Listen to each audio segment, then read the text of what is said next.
Show our gratitude.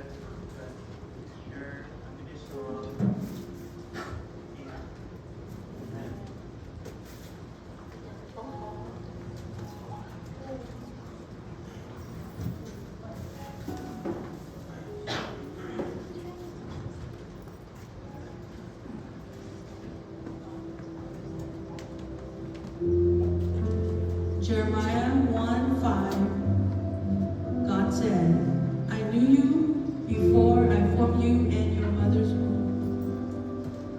Nhớ giờ là mình trong ý để được theo cho bé tụi chữ tí là tụi chị bé ô tê thầu bé tao nhớ hồi bé điều plan này những bao bé là cái những sai bé là sâu bu sao cái này nó bu nó câu nó thế ở khó xa nữa hạt tia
Hãy subscribe cho kênh Ghiền Mì Gõ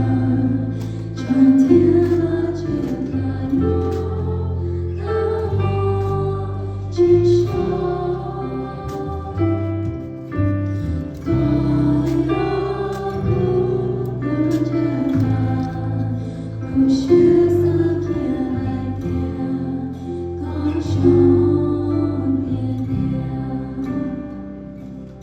lỡ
Okay, so for today's offering prayer, I actually wanted to give you guys a financial update for the youth. So for James and yeah, Jay who don't know, Rachel, we've been doing offering and we've been passing out like a plate, an offering plate and shopping bag each Sunday class and use offering. So it's been actually 11 months now. We started last year in September. So in 11 months, we have gotten $910 from offering from the youth, which is amazing. Great job, Juice. So what we've been doing with the offering is we used it for an ice cream party. We used $70 for an ice cream party. We are planning to do a movie day too, go to the movie theaters as a group and have some fellowship. But we haven't just been using the offering just for us. Some of you guys don't know this, but we also use $365 of that dollars to pay for to sponsor a person who is not part of our youth to come to Living Water Conference with us. So that was for my nephew Kaisen. He's from Lompoc, and truth be told, if the youth didn't offer this type of sponsorship, then I don't even think he would have came to Living Water Conference. And so he would not have met you guys to the youth. And I don't want to speak on his behalf, but I would like to think that Living Water Conference was a life-changing event for him. So that would not have been possible if it wasn't for the youth. There's faithful giving and offering each week. So when Johnny said this, I was with Johnny yesterday, and he said this too, that when we outreach, in order to outreach, we kind of have to spend money. And that's just hard because there is just financial things that we have to take care of. Like for Harvest Festival, we have to spend a lot of money for candies because we're giving them away for free. And for a Valentine's party, I remember my mom, when she found out that we are not making money, we're not doing the Valentine's party to make money, it's to outreach. And so she was like, oh, then why are we even doing it? And I'm like, Mom, you don't get it, it's not the fundraising, it is to outreach. And I think it's great that we are doing things for our church, of course, like camp and all these events for ourselves, but we should also do it for the community. And my nephew is an example of, we saw the fruits of Living Water Conference, and because of that, he spent the whole summer with us basically and got to learn more about God. We've been teaching him how to pray too, so that's pretty fun. But that would not have been possible if we didn't reach out for other people. If we just used that money for ourselves, then we never would be able to grow and get people to come to us. So this, again, Halloween, Harvest Fest, Valentine's party, that would not have been possible too if it wasn't for our church to give tithings and offering every week. So it is because of you guys that we're able to do this. I want to encourage the youth too. I know that you guys have been faithfully giving offering to the youth account, but we do have a box over there for offering or in tithing for the main church account too. So the reason we are teaching you guys how to do offerings at an early age is so that once you grow, you become 18 and become a young adult, then you can start giving offering and tithing to the church and the main account too. So that's my encouragement for you guys. Just wanted to give you guys an update of what the youth have been up to, how we've been spending our offering money, and I know that eventually we will talk as a church too about our plans for how we would like to budget for the next year and etc. moving forward. But again, my encouragement was just that these events would not have been possible if you don't give. So thank you for giving and continue to give. faithfully and consistently. So let us pray. Heavenly Father, we thank you so much. All the things that we have in our lives is all thanks to you. We all belong to you because you're the one who gave it to us. And so, Lord, we give this offering back to you because we know that it is yours.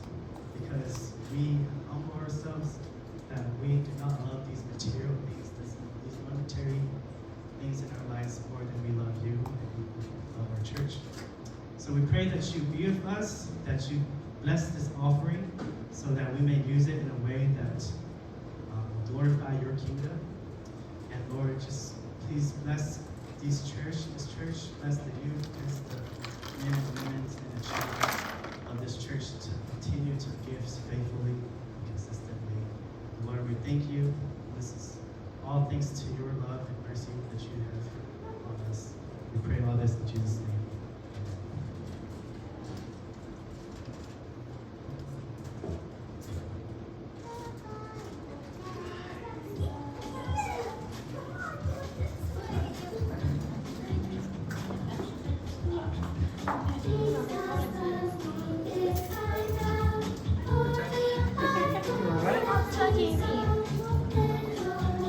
Water? Everybody take one. Everybody take one. I want this one.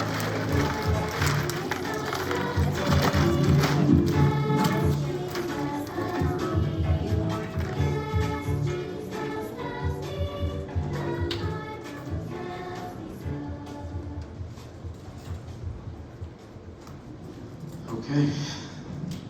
We're gonna be in your church on这里点了，我们去教我去，辛苦背起来了，多讲一本经验冇什么，多背一本经。I think that we 个到背了我一本经，当代人嘅，我就因其啥的，一本经你也教了教了你也去，啥的你不得都本经的你嘅。Appreciate me, worship bunch of with all their hearts and soul and bunch of disciples and that's it. A bunch of Joe, bunch of you. Who basically all to hear together. So Ikhana gave why who he tried to more discernment. Ikama we had a momi, if not we are Ikam Guinea. Ikhana be bunch of the be more the Lord Young here, be more the Lord Young here, the Lumina we are high. Those are the ones, and so just maybe it's in college as you know, the Chobit Gatun, and what like me, what you hear, the Gohai knows and get layers in Gassia, a message not yellow by who John obey God, the Pope, someone who hear. So this message, like I said, it's going to be more in English, so there's no excuse for you youth, young adults, and for the ones who speak English, please bear with me. This one's good. It's been on my heart for a while, and I've been wanting to teach this lesson for a while. And it's funny how that God works in our church miraculously when we teach and we preach correctly. And so some of my message that's been on my heart has been coming in our Bible studies as well. Sunday school to Friday nights as well. And so before I even start, I just want to pray first. There's no introduction. We're just going to go straight to the word. So let's pray. Lord, I want to thank you so much for just using me, Lord. Of all the people you could have standing here, thank you. Thank you for having me be the vessel for the word of the Spirit, Lord. Most of all, thank you for these members who are here to hear the gospel and to hear how the Bible is going to change their life. And Lord, as we dive in, just teach me to be bold. Teach me not to hold back. Teach the words that belongs to you, Lord. We thank you, we love you. In Jesus' name, amen.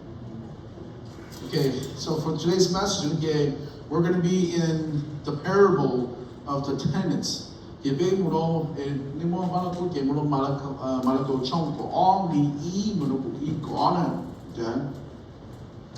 then that is Mark chapter 12, verse 1 to 12, but we're going to only read to 11, but again, Malago Chonko, Mi Munoko E, okay? Okay, Janiti, and name more Pomona, and name Ducky, okay, pick up, okay, now, okay? And again, where we, Mark chapter 12, verse 1 to 12. And so if you've been with us with the Bible study in the last Friday nights, I know I didn't make it last Friday, but prior to that, we were learning about the cleansing of the temple, and we also learned about the fig tree as well too. And so the little history about Mark chapter 12 verse 1, there's a stage that's happening. So what Jesus says is, we know one thing. Jesus goes and he's going to go to the temple in Jerusalem. And he sees this tree outside the temple, and this fig tree, it had a lot of leaves, but it didn't have no fruit. And Jesus was hungry, so he was mad. So he cursed the fig tree, to die and to not be ever useful for anyone. Right?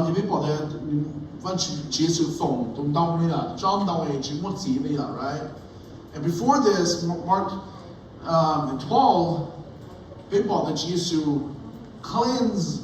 Jesus goes and he cleansed the temple of all the markets, the selling the pigs, the doves, the sheep, and all these things that they're trying to sell at the market. And then we see that after the market cleansing, then we see that Peter sees the fig tree in the morning, and he's realized that the tree actually is dead. So Jesus takes a moment to explain what is happening with the fig tree. Then after this, before 12 here, Jesus goes back, him and his disciples go back to the temple.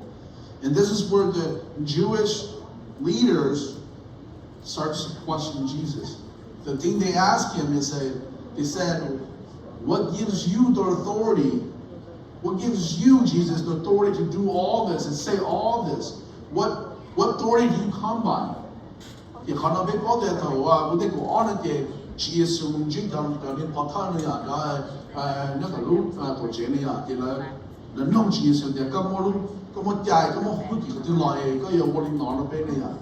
Remember, when he cleansed the temple, he made a whip, and he whipped everyone out, including the animals. Only one he didn't whip out was doves. But this is how Jesus responded. So Jesus with 3 parables. So we're going to go with one of them. We're going to study one of the things that Jesus uses to tell them what authority he comes by. So let's go. Mark chapter 12, verse 1. If you can pull that up for me, please. So and then he began to speak to them in parables. A man planted a vineyard, put a fence around it, dug a pit for the winepress, and built a tower and leased it to tenants, and went to another country. There's a lot to unpack here.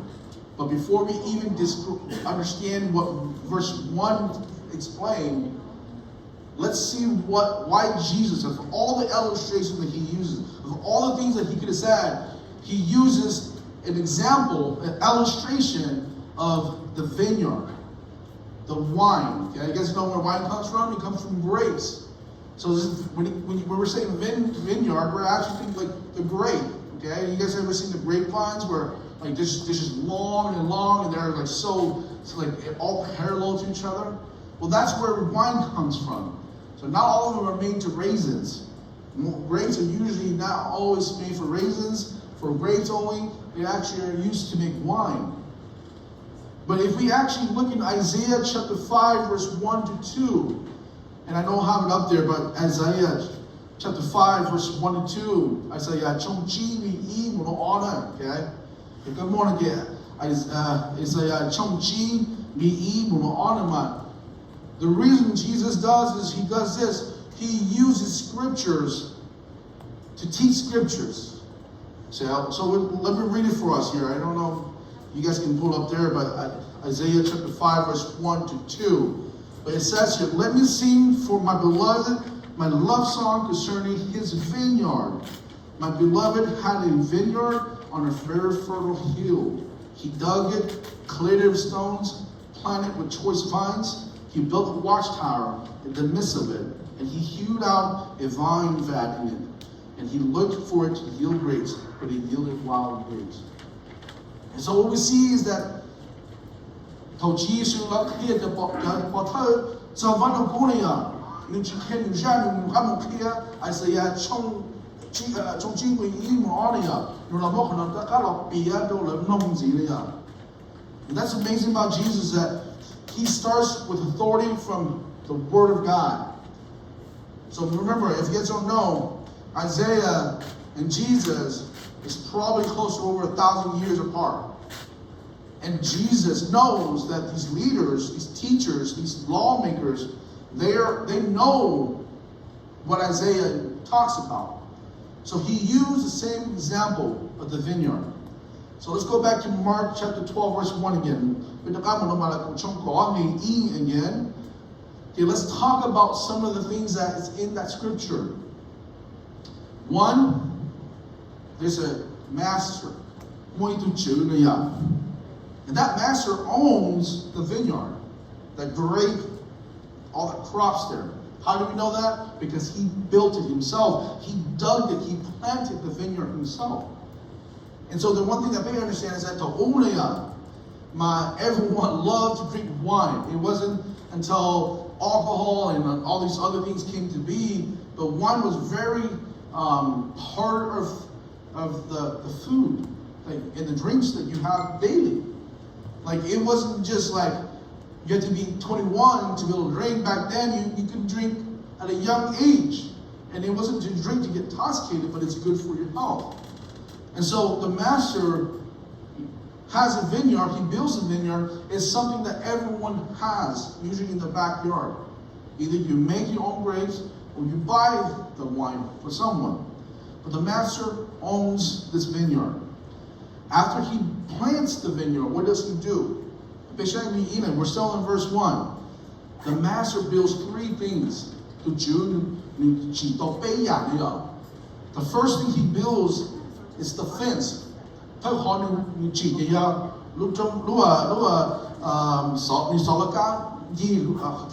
Right?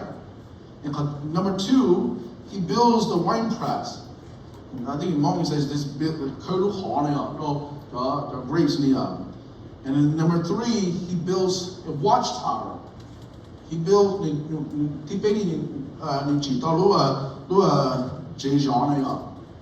and so we know that there's three things that he builds for this vineyard. And then number three, we see that now comes another person or people. And they're called tenants. So if you don't know what tenants are people that rent something. They either rent a home, they rent a property, and they rent it. So it's not theirs to own, but it's then there to use because they're providing either payment or they're providing some kind of service. So if your mom and dad doesn't own your home that you live in, then you're a tenant of that home. There's an owner, and you're just a tenant.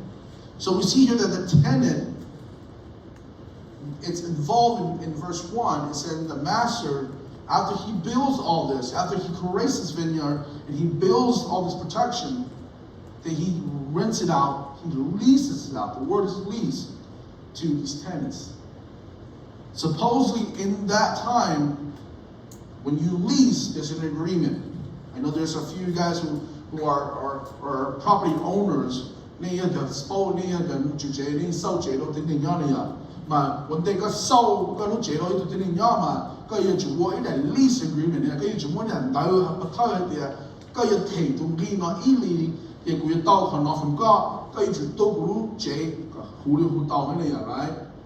So we know that if he's leasing this to a tenant, there's supposed to be a lease agreement, and that lease agreement says this is what you provide per month or whatever the cost is. And this is what you're supposed to do. You're supposed to take care of my property. So that's what we know. We know that one thing. The master of the vineyard made sure that the vineyard had everything he needed. It had a fence. It had a watchtower. You guys ever seen a watchtower? If you look at the king's palace back then, right? In England and all that stuff, there's usually the corners, there's watchtowers where it's super tall so that you can see what's coming in and coming out. It's supposed to be meant to watch out, in a sense. So the tenant had everything they need to be successful. And the important part is that, let's don't forget, he still owns the Jew of Ta'an. So you must solo into Ta'an leave. And so we see that the master, just like some of the other parables, he leaves to a different country. So I don't know why Jesus always used that word, but he always says the master leaves and goes to another country. So he's not from this area. Let's go to Mark chapter 2 there, verse 2 there. So it says that when the season came, he sent a servant to the tenants, and the tenants to get from the he sent a servant to the tenants to get from them some of the fruit of the vineyard. And so we baseball that and we on again, you say to him, right? So we see in verse 2 again, we see that the master now sends a servant. And I want you guys to get on the word that says season came. So one thing is that it wasn't the very next year, because it sounds like it should be.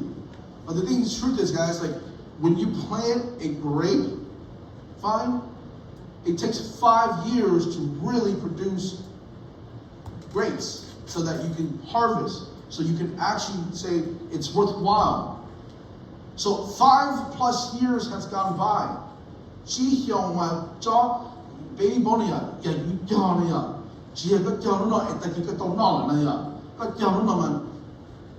Maybe within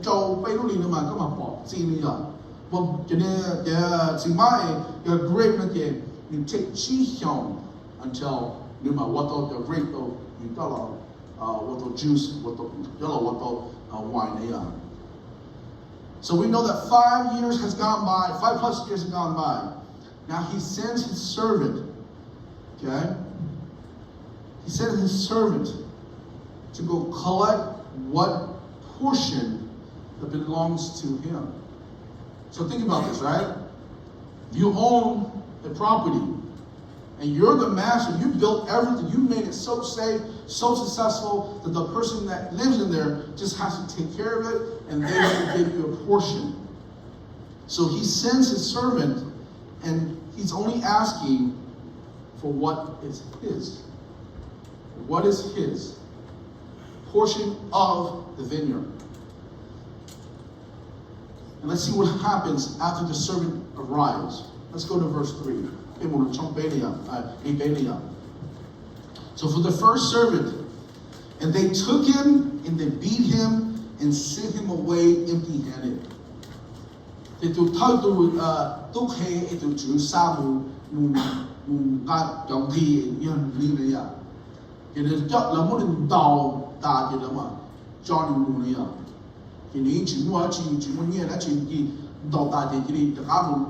Barehanded. So we know one thing, and this is where if we look and we see clearly, we see that not only did they beat him, but they let him go. Like the thing is this guy, a lot of people when it comes to murder, like it's part of it because they want to kill the person, but the second part is if you kill someone, then they don't really have a way to testify in a sense, right? So here we see that the first servant, they beat him and then let him go. Where do you think the servant's going to go? You think he's going to go back to his home and live his life? No, he's going to go back and tell the master that they beat me. And they didn't give me anything to bring back to you because they don't want to. So the first servant goes back to the master and tells, I'm sure he's like, crying, burgers running out, nose, bloody nose and everything, black eye, and saying like, these guys, they beat me up. They didn't do what you said. They hurt me. So he tells the master, and let's go to 4 and 5 now, verse 4 and 5. And you would think that the master will come with a different plan. But again, let's read 4 and 5, what happens there. And again, he sent them another servant, and they struck him on the head and treated him shamefully. And he sent another, and they killed him. And so with many others, they beat, and some they killed. So the second servant, he sends a second servant. And you know what they do this time? They beat him in the head. They're really sad to hear that they hit him over the head, and they treat him shamefully. I don't know what that meant, but I'm pretty sure shamefully meant maybe they beat him up, took his clothes, and go back home, right? And so they not only did they beat him, they humiliated him. And then the third person, the servant says, well, let me send another one. And then the third person, the third servant goes, and they kill him, right? And you would think by that time, like, okay, all right, 悲咗啦嘛，佢俾佢判你了，是吧？若個殺個都企冇前嘢冇監冇嘢行嘢，坐個河啦，然後我哋同啲人鬥打，我哋多啦嘛，即係佢要判你真係，right? So the rational thing to do is let's call the cops because they're just hurting my servants. But he doesn't do that. The master, what does he do? In verse 4, it says again, 5, and so with many others, so there's others, not just 3 servants, many other servants that continue to beat, and some of them they killed. I don't know about you guys, but imagine, imagine with me. Cái bỏ cho lắm gan nhia là cho cá lọ là món đầu ta cho cá lọ là món đầu thì chỉ mua một lời trăm một ta ít cho là chỉ mua tua hết này à cái gì tu khai na cái sao cáiภาษาว่าtu chịu tu khai hết. So let me say to the young ones, imagine this with me. If you were a servant of this master, and you see, Adrian goes collect money, comes back with a black eye with a bloody nose, tells him that they beat him up, and then the next person goes, like Jace goes, and this time he comes back with no clothes, all beaten up, right? And now it's your turn, but then you hear the third person comes back dead, and then so imagine if you were that servant that you're next to go do this again, how would you feel? This is what I would say. If I was that next servant that master is going to send to tell them that they owe him the portion, and they've really murdered, killed, and beaten, and stoned, humiliate the other servants before me, I will tell the master this: your tenants, they don't understand what their role is.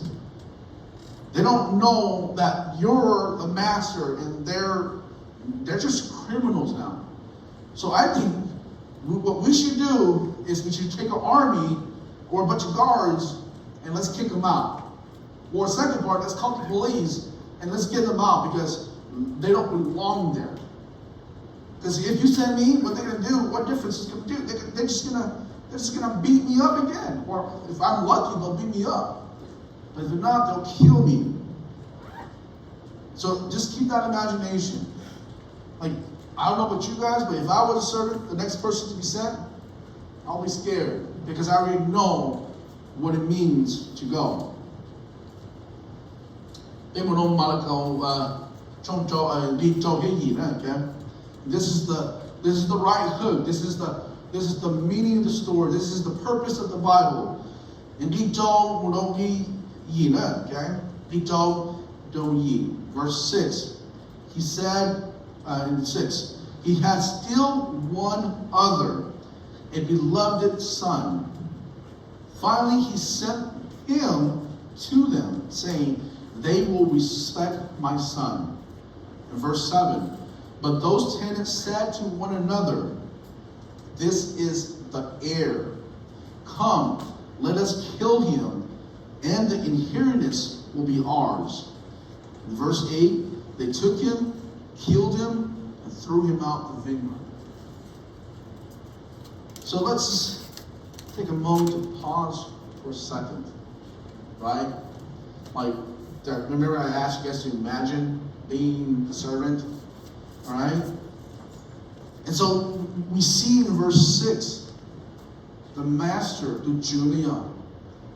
Nghe tìa, là mong cho tiếng Anh của cho tôi khen đồ hết, tôi ta là cái cú sa của tôi ngủ này. Like I know, we said the page so to they were in Syria. Ya be bỏ lên nó mà page cả sa cái tụi tôi. Page chỉ cả sa cái tụi khen này. Bên tin nhá thì sa bỏ lên cả bỏ lên một giờ chỉ một tay mình chỉ khá làm thôi cái này. See the thing, guys, I don't know what you guys, but this master, like bro, like you just saw all the people you said get beat, stoned, and killed, and now you're going to send your son? Man, I don't think you're in the right mind. And the thing I said to myself was, this master is either clueless or he's crazy. Tôi chú nó mà yêu chỉ ý hay tôi tin nên chuẩn, or你只包我一个只有你们就分人家，如果你们那个都沙漠叫了多那样。And so it makes me think that these tenants, what makes him think that these tenants are going to listen to his son if they don't even listen to his servants? That's human, we're human, we should think that. If they don't listen to servants, and they don't, you want me as your son to go? That's not going to work, I think. So the master does this. The master actually gives a reason in verse 6 and 7. He says that if his son goes, then they will respect him. Yet the son do don't get tell a jail old no to choose to don't get dog cho bé là những bé yêu hù như vậy đấy. Cái tốt khi mà đâu là biết chỉ khi là cái gì tụi tôi cho là mà đâu bé yêu không nông đấy. Right? That's what the master thought. The master really believed that they were going to respect him. But what happens is this. Verse, is it 7? We know clearly that these tenants, we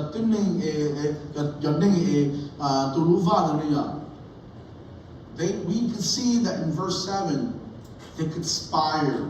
Okay, if you ever watched like those like murder cases, you know, like I know my wife likes watching a lot of murder cases. One day if I die, it's because it's her. Okay, but she watches all these videos, and one of the things is that in order to be charged with first-degree murder, you have to show that you intentionally conspire to kill, to murder.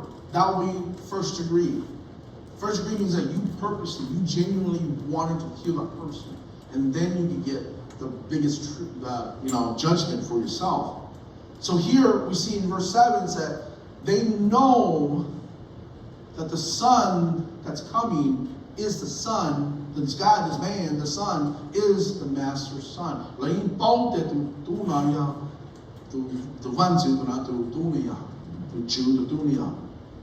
And so what do they say together? They say, come. So, right? Come means we have to gather. And if you gather together, what did they say they're going to do? Let us kill him, and the inheritance will be ours. So let's understand that for a second. Let that get been want to do not big like okay nha. If they want to do not do what that man. How blessed we want to we thought so yeah. What is the inheritance that they're talking about? Obviously, they're not going to get the father's inheritance. Like just don't link to what they were talking about is the inheritance that vineyard, the grapes, all that wall fence and watchtower, that belongs to the son. And so they believe that if they kill the son, all this belongs to them. So we see that they become greedy. They become, this is ours. This is ours. Remember, 5+ years gone by. And every time they keep going out to collect from the season when it's ready, they kill him. Kept killing the servants, and then they've killed the son. And what's crazy is that when they took him and killed him, they threw him out of the vineyard. And before I even go further how this applies to you and I, let me read a little bit more what the master was saying if they killed his son. So let's go to Mark chapter 12, verse 9. And it says, what would the owner of the vineyard do? Which is the master, what would he do? And it says clearly in 9, he will come and destroy the tenants and give the vineyard to others. So when I had to do you will in la mono to to on you will get link to cheese right there. He's gonna come near the God in your motor thinking to Luvana, in your motor or Chota, getting your more car, banner, Budo out there, Junior. And that's exactly what he did. So when Jesus Christ died, there are a few things that happened during the first thing that we saw was that the veil that was in the temple. That veil stopped you from coming up here. Do you guys know that if back in the old days, if you were to come up here, that if you were not holy, you would die? So they would put a veil, like a huge blanket to cover this spot because you were not holy, because that's just where God stayed. So when God ripped that veil through the earthquake that happened when Jesus died, he also removed the Pharisees, Sadducees, and all the Jewish spiritual leaders. And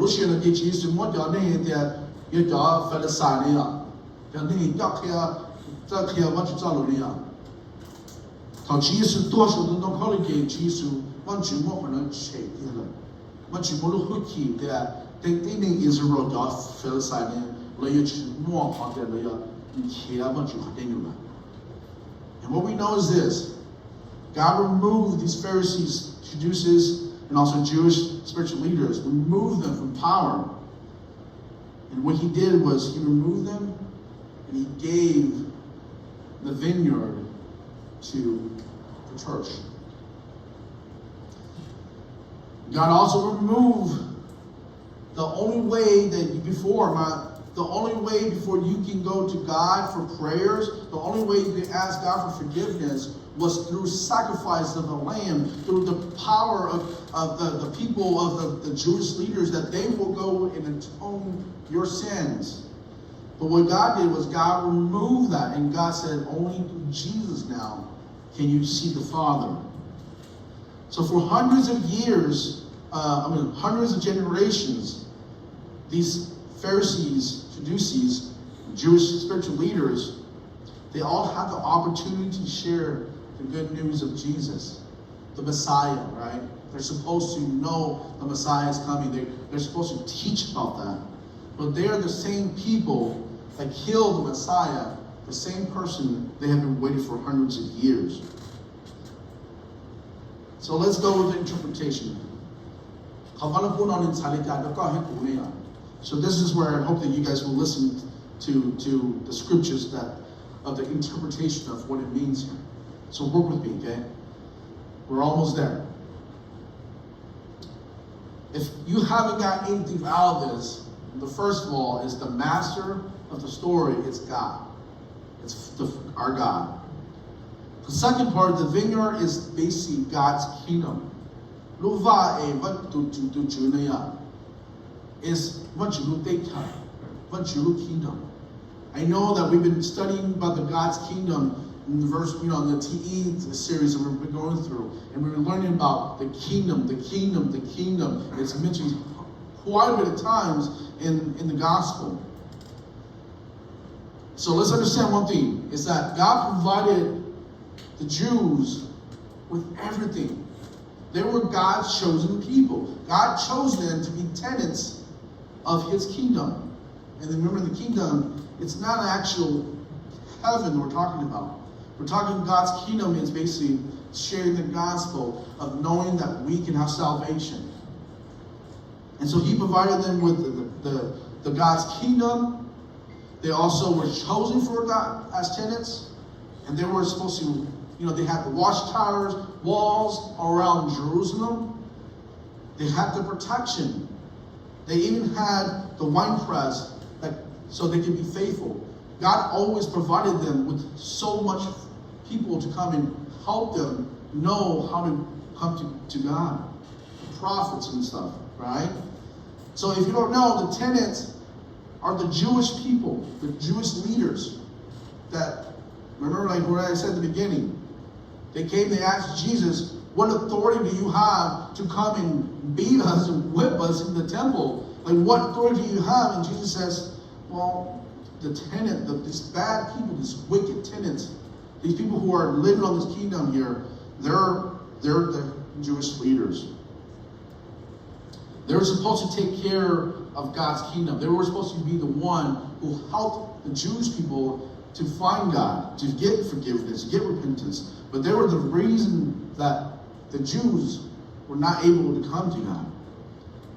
And if you're thinking about who are the servants, well, the servants were the prophets and the messengers that God has been sending to the Jewish kingdom for over the years and years, right? All the prophets came. They were beaten, they were stoned, and they were killed. And we see that even in the New Testament, after Jesus gone away, the 12 disciples would eventually be crucified or be killed, be beheaded, you name it. They were either stoned, they all died because they became the messengers, like the servants there. And lastly, the one that we should all know by now is that the Son, the Master's Son, is Jesus. Right? Jesus.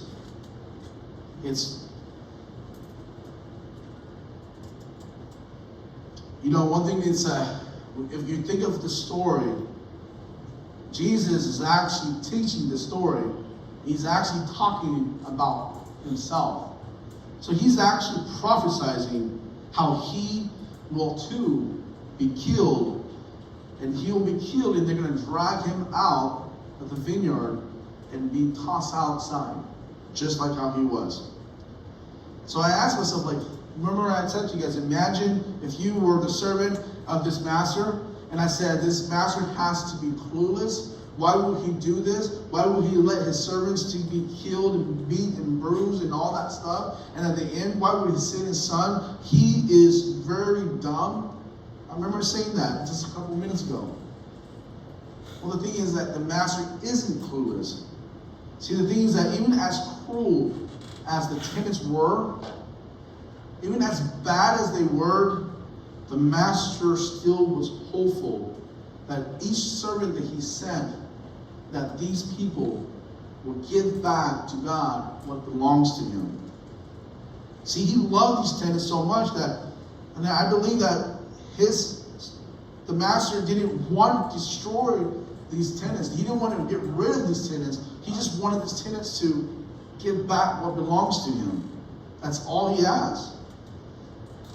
Again, he was hoping that maybe one servant he sends, maybe that person, those tenants will listen.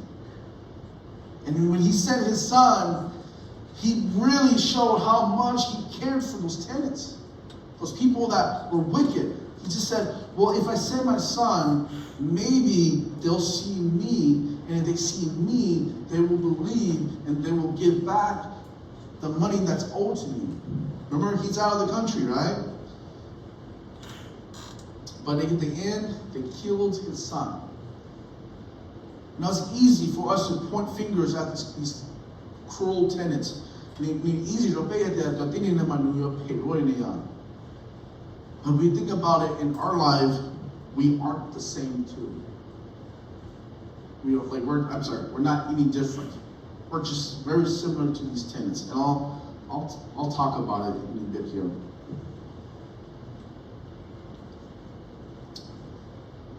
Again, like I said, it's easy for us to point fingers and say these tenants are so wicked that they will kill someone over something that doesn't belong to them.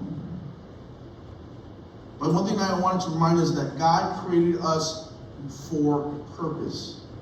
See, he created you and I for life on this earth. for a purpose. And we have to know that we are also tenants. We are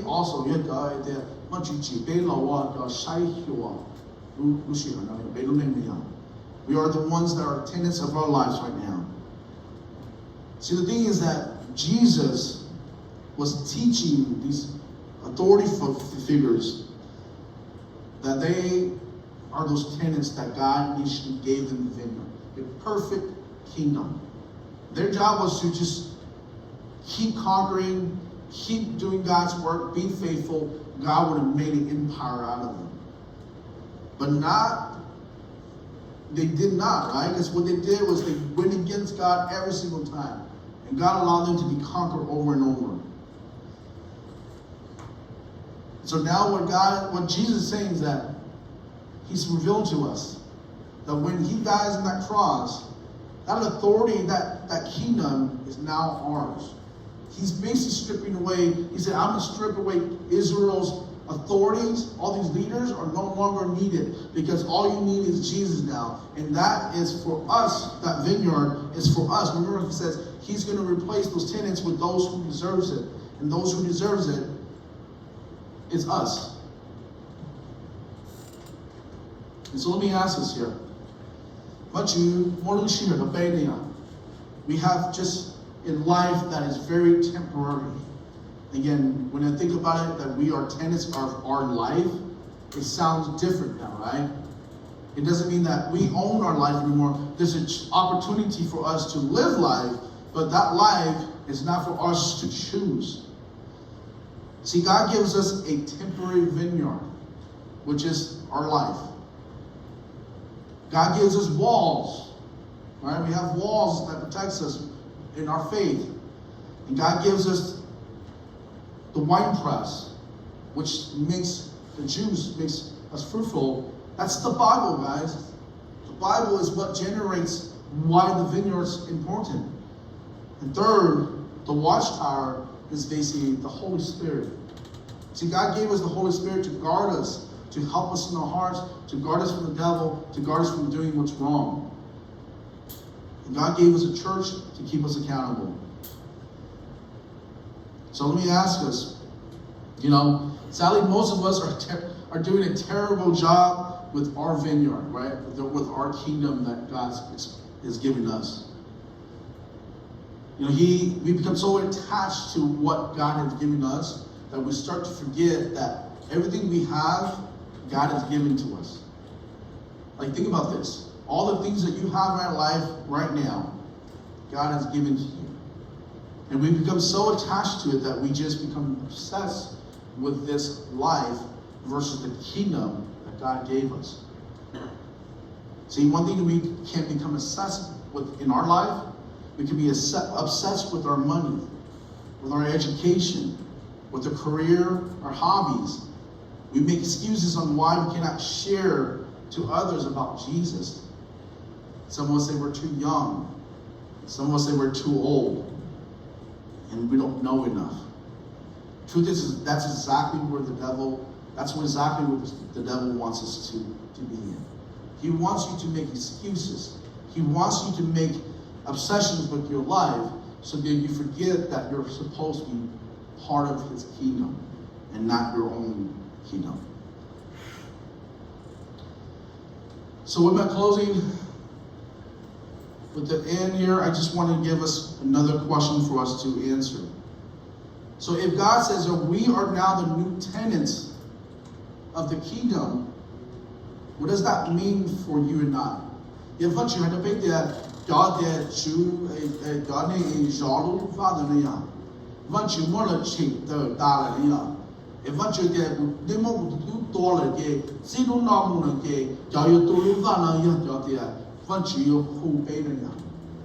So one thing is we know that God's kingdom is now meant not just for the Jews, but it's meant for all of us. And the kingdom, remember what Jesus did before He left? The greatest command He told us to do is to go out there, and we have our mission vision on this, that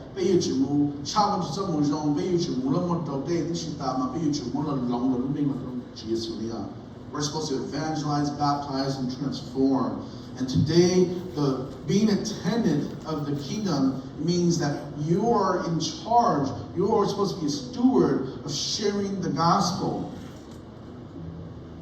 You are supposed to talk about Jesus. And so when Jesus returns,